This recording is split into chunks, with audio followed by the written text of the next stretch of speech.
النهارده هديك تجربة تفصيلية للجهاز الجبار ده. لو عايز تعرف برضه انا جبته منين بأقل سعر، فانا حابب اشكر 01 موبايل ستور ان هم وفروا لي الموبايل بالسعر اللي قاله لكم في نهاية الفيديو ده. بصراحة سعر لقطة. هسيب لك اللينك بتاع الصفحة بتاعتهم تحت في الديسكريبشن او في صندوق الوصف. قول لهم بس انا جاي تبع عمر بتاع قناة او بي تك، وهتاخد خصومات محترمة جدا جدا، بالاضافة لان عندهم اصلا انظمة تقسيط بالهبل. فانت لو معكش كاش وعايز تغير الموبايل بتاعك، عندهم انظمة تقسيط كتير جدا جدا جدا. فاقول لهم بس انك تابعي وادعي لي بقى. كفاية لحد كده مقدمة للفيديو ده، ونخش على طول في التجربة الفعلية للجهاز الجبار ده من شركة ريلمي. هقول لك ايه هي اهم العيوب اللي قابلتني وانا بستخدمه، وهقول لك برضو على النقاط المميزة ليه واللي تخليه واحد من افضل واقوى الموبايلات الموجود في الفئة السعرية بتاعته. بس في بداية الفيديو، مادام وصلك الفيديو ده، ما تنساش تعمل لي لايك على الفيديو ده، لايك جميل كده على السريع، وتشترك في القناة لو انت مش مشترك عشان يوصلك كل جديد اول باول. انا عمر من قناة او بي تك، ويلا ندردش على التحفة الفنية دي.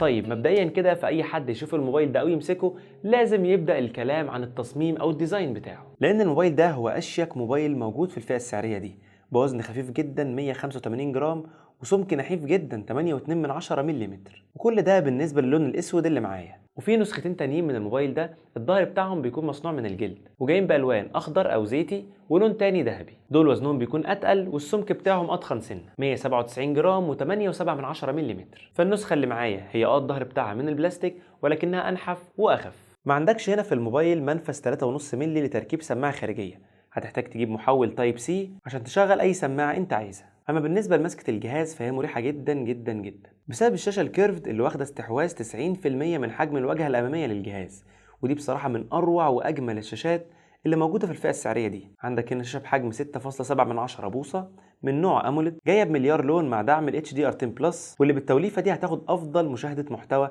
ممكن تاخدها في الفئه السعريه دي، خصوصا مع الكيرف اللي قلنا عليه واستحواذ الشاشه الكبير. التجربه هتكون لا مثيل لها، سواء من حيث الالوان اللي بسبب الشاشه الاموليد واللي بمليار لون، او بسبب ال HDR10 بلس اللي هيديك تباين ممتاز بين الابيض والاسود وعمق اكتر في الالوان، سواء على محتوى يوتيوب بريميوم او نتفليكس او شاهد او الكلام ده كله، مع كمان ريفريش ريت او معدل تحديث 120 هرتز للشاشه دي. فهتاخد سلاسه بقى لا متناهيه، سواء في التنقل بين تطبيق والتاني او السكرولينج على الفيسبوك او برامج السوشيال ميديا. عندك كمان سطوع تلقائي للشاشه دي بيوصل لحد 950 نتس او 950 شمعه، واللي هيمكنك من مشاهده المحتوى او مشاهده اي شيء بوضوح تحت اشعه الشمس. بالنسبه للناس اللي شغلها بيعتمد على الوجود في الشمس لفترات طويله، فانت هتقدر تتفرج على شاشه الموبايل ده بوضوح كويس، وتقدر تعمل اللي انت عايزه على الموبايل. بصراحه مع الشاشه دي وظهر الموبايل اللي تحس تصميمه كده جاي من الفضاء، الظهر مليان اكن جليتر مطفي كده، والكاميرات على شكل حلقه كده او قرص كبير، جواه الفلاش وكاميرتين تانيين على اطار دائري شكلهم مميز جدا جدا. فاي حد هيشوف تصميم الكاميرا الخلفيه هيعرف ايه هو الموبايل اللي انت ماسكه. في النص عندك السنسور الرئيسي للكاميرا الخلفيه، وعلى اليمين الكاميرا الخاصه بالدبث او العزل، وعلى الشمال دي مجرد نقشه كده بس للحفاظ على السيمتريه او شكل الموبايل، ولكن مفيش هنا كاميرا ثالثه. فبصراحه في جزئيه التصميم الشيك والمميز ده والشاشه الممتازه، فما عنديش اي تعليق يذكر سواء على التصميم او الشاشه، باستثناء 3 نقاط. اول نقطه هو غياب منفذ 3.5 مللي، تاني نقطه وان الشاشه معلهاش طبقه حمايه معلنه، سواء كورنينج جوريلا جلاس من الجيل الخامس الثالث الرابع اي حاجه مفيش، ممكن يكون فيه ولكن الشركه ما اعلنتش ده. تالت حاجه ان مفيش حمايه للغبار او الاتربه او حمايه على رذاذ الماء او اي حاجه الشركه ذكرتها. ولكن الجميل بقى ان الموبايل ده جاي بسكرينه جاهزه متركبه على الشاشه، بمجرد بتفتح العلبه هتلاقيها، وعندك كمان جراب شفاف يحمي لك الموبايل من الصدمات او اي حاجه، واللي بالمناسبه شركات كتير بقت تشيل الكلام ده من العلبه. بما ان شكل الكاميرات من الحاجات المميزه للجهاز ده، فتعال اقول لك كده ايه اللي جوه الاطار ده.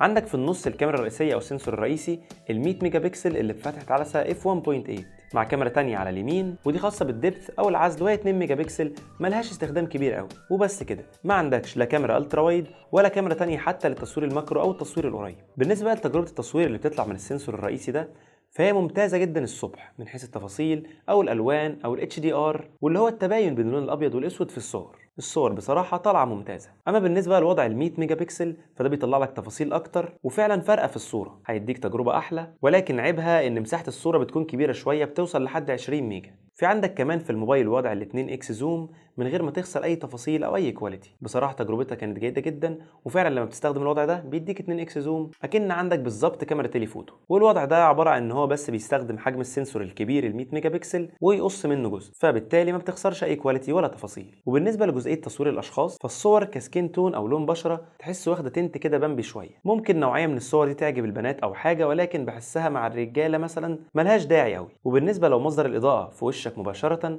فالصور بتطلع ممتازه، تفاصيلها بتكون كتير جدا جدا والصور مشبعه كده وحلوه، ولكن التنت لسه موجود ولكن اخف شويه من ان لو كانت مصدر الاضاءه جنبك او وراك. وبالنسبه للعزل في الصور اللي بتطلع من الكاميرا دي، فشكله لطيف جدا وجميل والتفاصيل بتطلع فيه ممتازه والصور رايقه. اما بالنسبه للتصوير الليلي فالاداء بصراحه اديله 7 من 10، مش وحش ولا احسن حاجه، التفاصيل بتخف حبه وبنبتدي نشوف شويه نويز، ولكن الصور بصراحه مقبوله. والفئه السعريه دي فمفيش فروقات كبيره جدا بينه وبين اي موبايل تاني في الفئه، فهي بتقضي الغرض ويعتمد عليها لحد كبير. وبالنسبه للكاميرا السيلفي 16 ميجا بكسل في الموبايل ده، فالصور بتطلع منها ممتازه، تفاصيل ممتازه، ال HDR مظبوط حتى لو مصدر الاضاءه في ظهرك، السكين تون، كل حاجه بصراحه كويسه جدا جدا في السيلفي، وواحده من افضل كاميرات السيلفي اللي جربتها مؤخرا، فاديله في تصوير السيلفي 9 من 10. طبعا طول ما انا ماشي بقول لك كل المميزات والعيوب اللي قابلتني، وفي نهايه الفيديو هجمع لك كل الكلام ده وهعرفك بقى تشتري الموبايل ده ولا لا. ولكن بالنسبه لتجربه التصوير بالموبايل ده، فبالنسبه للكاميرات الخلفيه اديها 7.5 من 10، اما السيلفي فزي ما قلت لكم 9 من 10. جزئيه بقى الصوت في الموبايل ده، عندنا هنا ستيريو سبيكرز، الصوت بيطلع من تحت ومن فوق، جوده الصوت ممتازه، صحيح من تحت في الفتحات الموجوده والمتعارف عليها، اما من فوق الصوت بيتقسم 2، جزء بيطلع من سماعه المكالمات وجزء بيطلع من الثلاث فتحات الصغيرين الموجودين فوق. وبصراحه التجربه كانت ممتازه، مفيش فيها اي مشكله، والصوت حتى متوازن سواء الصوت اللي طالع من الجهه السفليه او الجهه العلويه للجهاز. الموبايل برضه بيدعم كافه المستشعرات الموجوده، بيدعم تقنيه ال NFC او الدفع اللاتلامسي، مستشعر التقارب، مستشعر البوصله، مستشعر المكالمات هنا هاردوير وبيعمل بكفاءه تامه، وبالنسبه لمستشعر البصمه فهو مدمج تحت الشاشه وتجربته سريعه جدا وتقريبا ما بيغلطش. وبالحديث بقى عن السرعة، فنخش نتكلم شوية عن أداء الجهاز ده. تعالوا ندردش كده عن أداء الريلمي 11 برو 5G.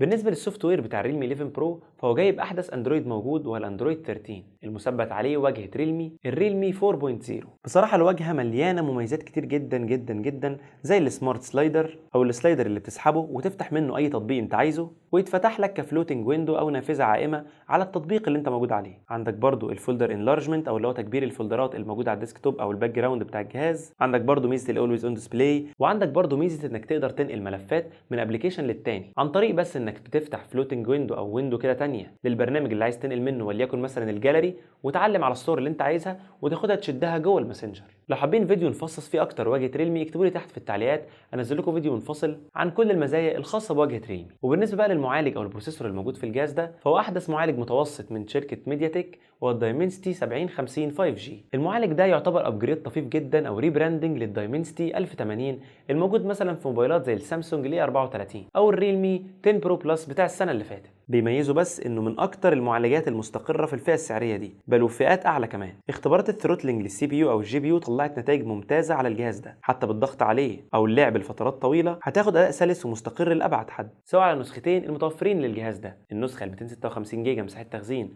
و8 جيجا بايت رام، والثانيه 512 تخزين و12 جيجا بايت رام. وبالنسبه لتجربه الالعاب على الموبايل ده، فانا هنزل لكم فيديو كامل للالعاب واختبارات الالعاب لفتره طويله في ظروف قاسيه جدا للموبايل، هتنزل لكم بعد نزول الفيديو ده بيومين او 3 بالكتير، وهتظهر لكم في الاي اللي فوق هنا. كتلخيصا لتجربه الالعاب، فتجربه الالعاب هنا ممتازه، الموبايل تقريبا بيشغل كل الالعاب على 60 فريم ثابتين ومستقرين. بعض الالعاب لو عليت الجرافيكس مش هتوصل ل 60 مستريح، ولكن بشكل عام لو عايز تعرف الموبايل ده يصلح للالعاب ولا لا، فهو يصلح وبشده وباداء مستقر. بالنسبه للشبكات في الموبايل ده فهي ممتازه جدا و10 على 10، افضل من شركات تانية كتير بدون ذكر اسماء دلوقتي. مش متبقي لنا غير جزئيه البطاريات في الموبايل ده. الموبايل ده جايب بطاريه عملاقه 5000 ملي امبير اور وشاحن صاروخي بقدره 67 واط اللي بيشحن الموبايل من 0 ل 100% في 47 دقيقة، أما في أول نص ساعة بس تقدر تحصل على 72% من سعة البطارية. أداء البطارية دي بيوصل ل7 ساعات لعب على الموبايل ده من 100% لحد الصفر. أما لو استخدامك عادي على 60 هرتز مثلا، فممكن تحصل على 9 ساعات وربع استخدام متواصل. أما بقى لو رفعت تردد الشاشة لل 120 هرتز، فطبعا الوقت ده هيقل وهيوصل معاك ل7 ساعات ونص ل8 ساعات بالكتير قوي. ده كان كل ما يخص البطارية وكل ما يخص الجهاز كله بشكل عام. اتكلمنا عن العيوب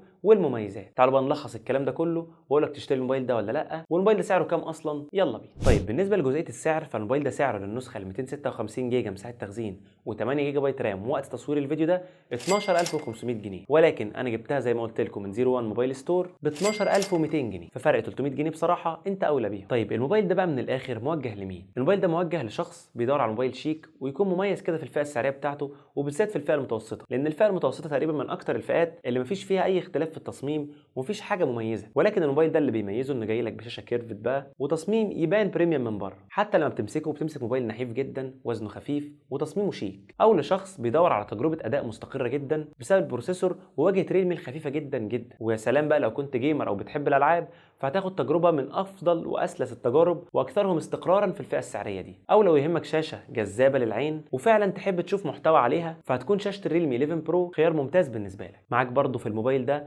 واحده من افضل واروع الكاميرات السيلفي الموجوده في الفئه السعريه دي. الحاجات اللي تخليك تشتري الموبايل ده. ايه بقى اللي يخليك ما تشتريهوش؟ اللي يخليك ما تشتريهوش لو انت معاك مثلا الميزانيه بتاعتك 15000 او 16000 جنيه، فساعتها اقول لك روح احسن للريلمي 11 برو بلس، النسخه الاعلى من الجهاز ده. هتحصل على مستشعر كاميرا خلفيه اكبر، كاميرا 200 ميجا بكسل، هتحصل على كاميرا الترا وايد، هتحصل على شحن اسرع وكاميرا سيلفي بتفاصيل اكتر والوان احلى. اما لو انت معكش تزود على الموبايل ده 3000 جنيه، فالخيارات المحصوره بالنسبه لك هو يا اما الجهاز ده او البوكو مثلا اكس 5 برو او السامسونج اي 34 اللي تقريبا بفرق 1000 جنيه بين الموبايلين دول. بتحب شاومي وعايز موبايل منها، فاقول لك روح للبوكو اكس 5 برو. اما لو انت عايز التجربه الاكثر تكاملا والاقرب شويه لانك تاخد موبايل مميز في الفئه دي، فهيكون الريلمي 11 برو 5G. ده كان رايي الشخصي.